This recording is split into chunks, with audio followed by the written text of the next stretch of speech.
In this video, I'm going to go over a few of the settings and options available in the work order screen. I've opened the work order screen. I'm going to go to the options menu, and looking at some of these options, starting at the top here, it says display records 9,999 days back from today. Okay, this is our maximum query day setting. That's a global setting in the program, and essentially what it does is it tells each screen, when it loads a data grid that has dates in it, how many days back to go from today, whatever today happens to be. In some cases this might be way too much data to look at, so I can change it locally on a couple of the screens in MateSmart, the downtime screen and the work order screen. So I just want to look at 30 days worth of data. I put in 30, and now I see much less data. Okay, let's look at some other options here.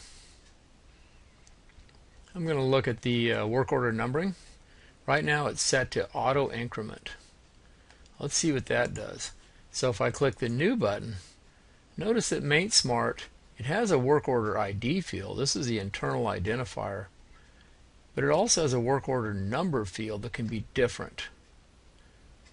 What happened here when we had it set to auto increment is MateSmart took the rightmost side of this work order number and incremented it by 1.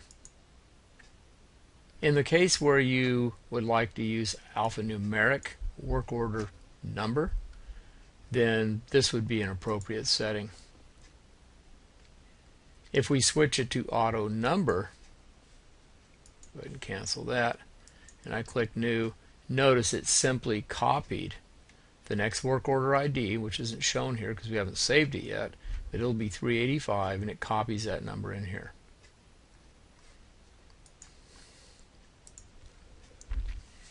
There's several formats you can choose from. Work orders with details and parts is a default format, and this will give you the most information. However, there are some other formats you can use if you don't want details. We have some classic formats. This one here actually shows recent downtime on the work order for that equipment.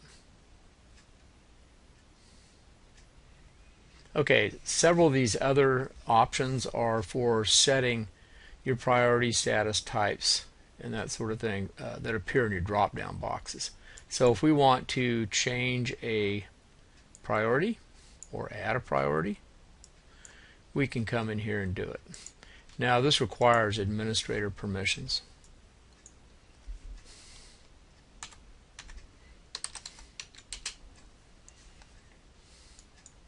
Okay, so I changed that one to low priority.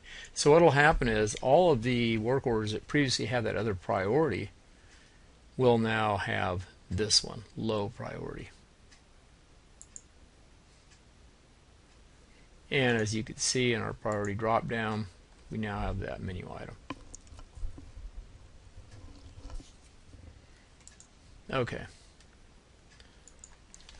So those are just a few of the options on the work order screen, some that are more commonly used.